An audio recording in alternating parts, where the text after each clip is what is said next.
Raining Cats and Dogs, Part 2.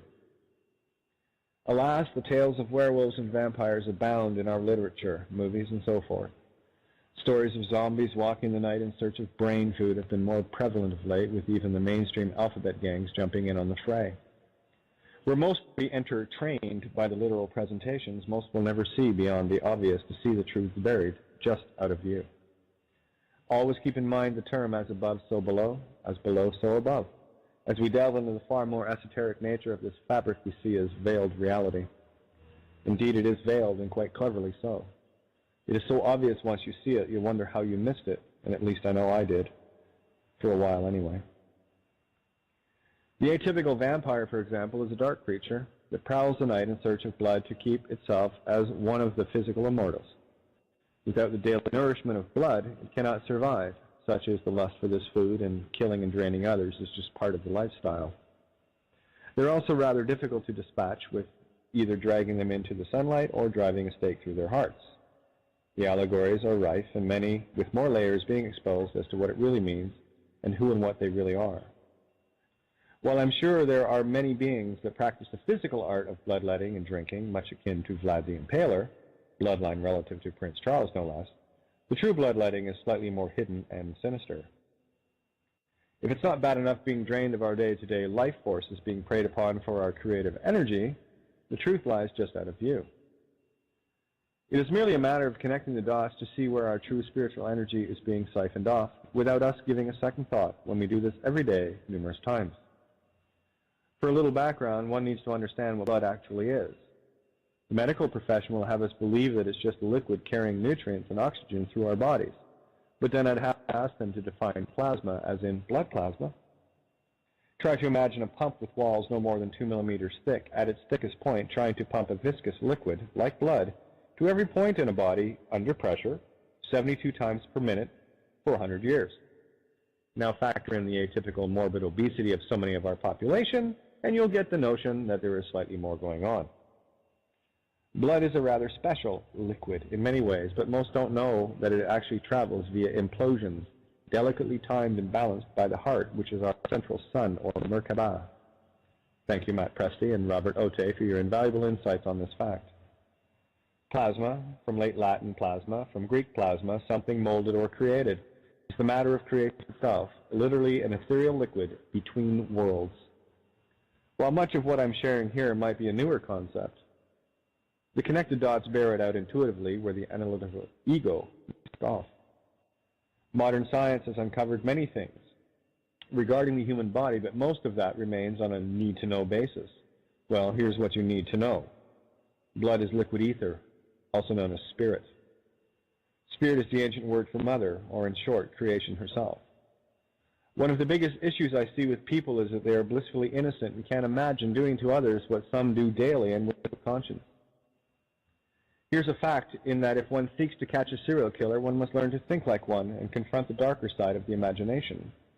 For lack of a better way to say it, if I was a vampire and in need of daily sustenance, where could I get blood plasma without anyone knowing or simply caring?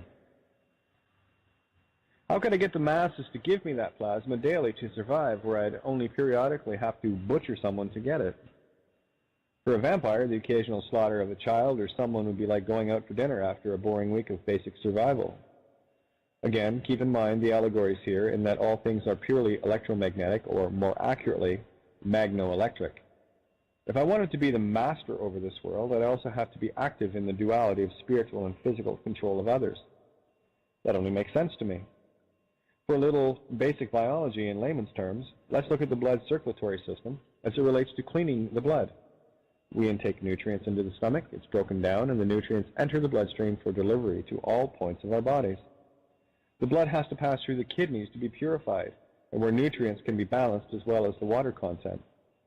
Whatever isn't required at that moment gets strained off and deposited in the bladder, where the waste is purged through the intestines, where excess water is also strained off to maintain equilibrium.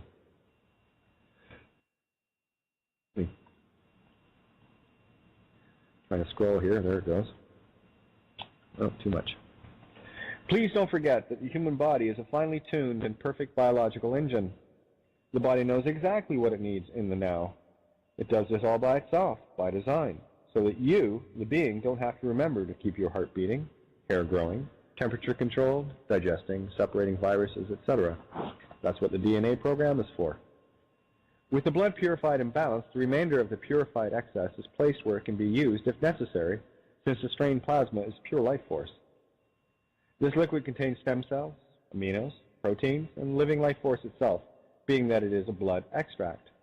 Well, simply put, would you willingly shove a needle in your arm to get rid of your blood on a daily basis?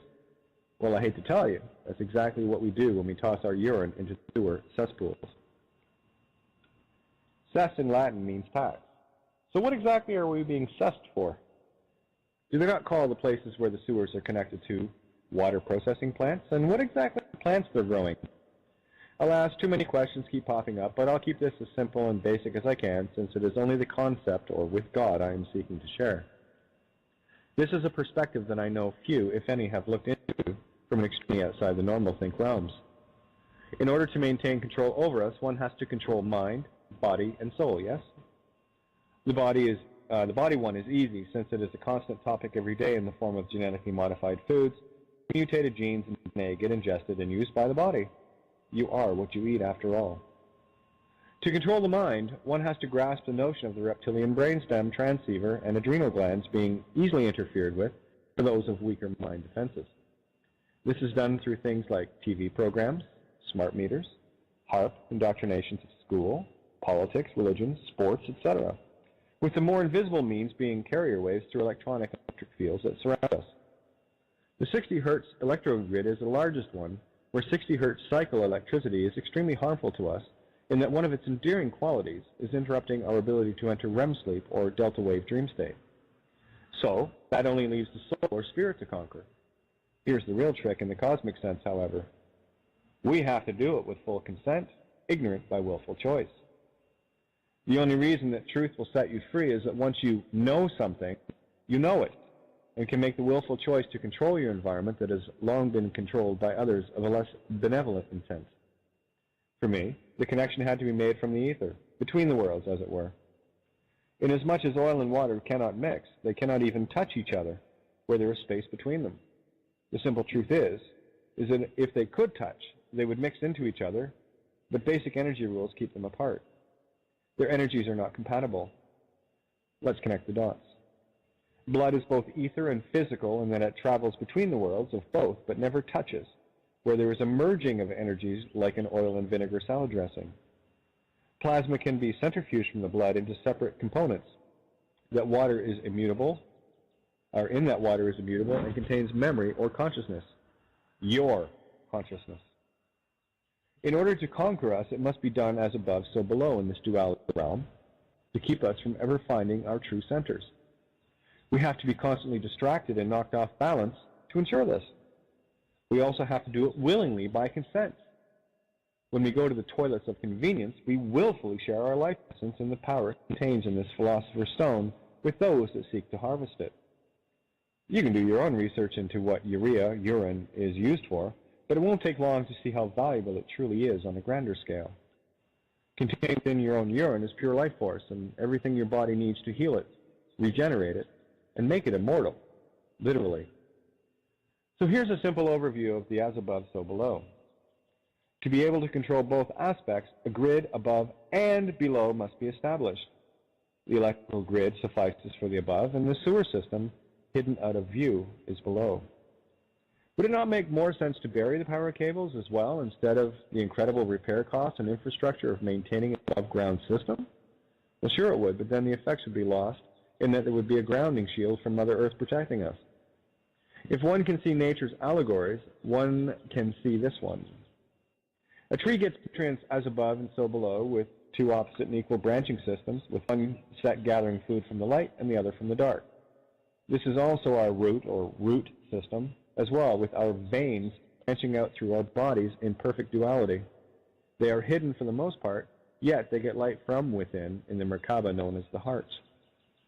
This is not an easy concept to share, but once you see it, it makes perfect and balanced sense, both logically and intuitively.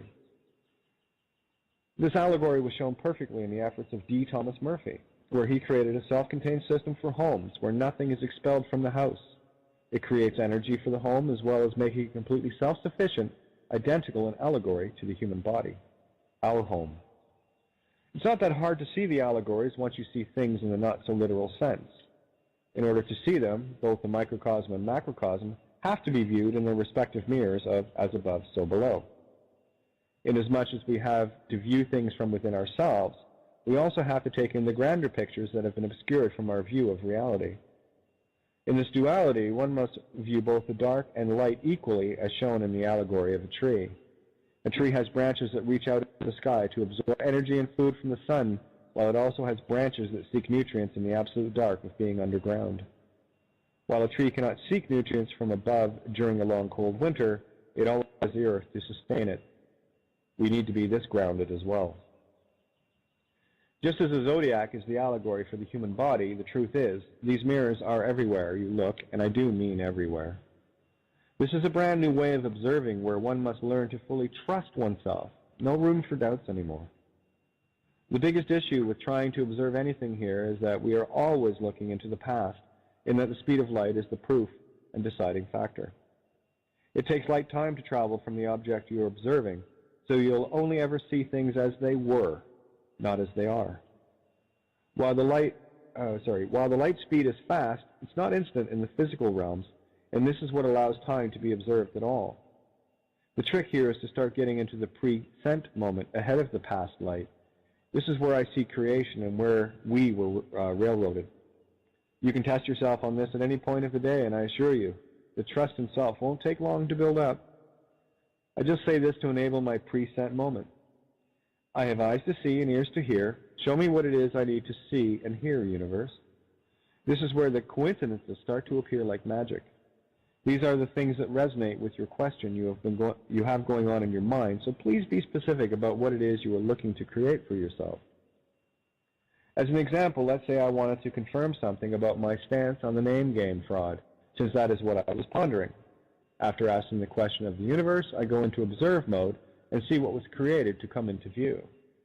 The magic of coincidences is that they are proof positive of your ability to create, and you're just out of practice is all. After I put my intention question out, I look to see, and lo and behold, a truck drives by with the logo, no name, on its side. A couple of things have happened here. One, I got the answer I was looking for, and two, the truck had to already be already created to show up in that moment of now, so it was pre-sent already, meaning that I stepped into my own timeline in order to see that. This is not an easy concept to put into words where it's just a realization using intuitive logic. If I see the truck after the call out to the universe had to already have put it there so that it can show up when I asked when I did in the now moment of time. Being in the now moment is actually in the past as well, where creating is in the pre-time or pre-sent moment. It also works in reverse, where we continually create another's reality by being stuck in the now and past moment by being triggered by seeing things pre-sented to us. For example, if I was to see the no-name truck first, it would get me thinking about that subject, so I'm at effect to the observation versus being over it. This is why fear porn is such a powerful tool to keep people staring at the creative past moments to keep another's creation manifesting. Where attention goes, energy flows. An atom will act differently under observation, where each photon of light is an aspect of consciousness. I have deduced from that if light is consciousness and I am observing an external light, I am literally worshiping a God outside of myself. This is why I refer to external light as pure poison, and where only in our darkest place within can we find our own light. When one is the source of light, one is in control of time from source.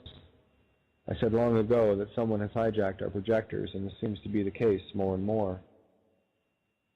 As per the double-slit experiment, light, or more accurately, consciousness, is self-organizing, where only the intent of that consciousness needs to be interfered with in order to control it. The whole physical realm, as we are experiencing it, is the allegorical bread and circuses of Rome on a universal scale. Every thought we have matters, literally. So it is up to us, and us only, to regain control of our own intent, our own time, and our own creation, where others have been creating it for us for a very long time, an infinitely long time. We literally need to get back to our own futures by being in the present, ahead of the perceived now illusions.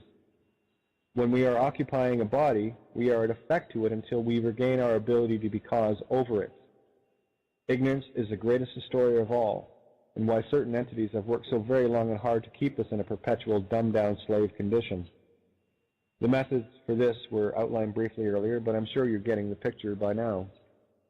I cannot even begin to stress the importance of getting dark, getting deep, and getting serious about our own state of being via meditation. If anyone doubts the power of mind over matter, simply take a look around yourself and see what has been manifested as a result of that simple concept we lust to doubt. Your body and you are completely self-contained units, albeit that our consciousness is in a bit of a Chinese finger trap at the moment. We constantly seek to find answers in the illusion without setting the parameters first. The only answers are the ones you create by entering the present, and the easiest way to do that is through meditation to get a handle on it. Once you start to see the results you need to see by just doing, you'll be in a less doubtful position. Think back as to why children were always given shit for daydreaming, and you'll start to grasp the extreme fear these entities have if we ever dare to do that with serious intent. It's time for us to get ahead of the clock here and take Kronos out with his own tricks, where his only trick is time illusion. While we maintain ourselves in the stupor of illusions and distractions, the clock owns us, and the intent of the clock owner rules the floor. It's time to get back to the Christopher Robin and Pooh, where the woods are our own again. It's not so tough to beat the clock when you're creating it. Look at all the time traps that have been set to keep us out of time with things like calendars, watches, holidays, etc. So many things to keep us locked in this reality as someone else sees it. We have been slaves to the punch clock for too long. We have worshipped all the wrong things and have been told repeatedly to never worship oneself. I have but one rule here. Whatever I am told by an external system, I go 180 degrees and I move quickly. Only in the mirror can we slay Medusa. No, Saturn, Satan, Set, Kronos. Time is up. So, on your mark, get set, go. Puns intended. To be continued in part 3.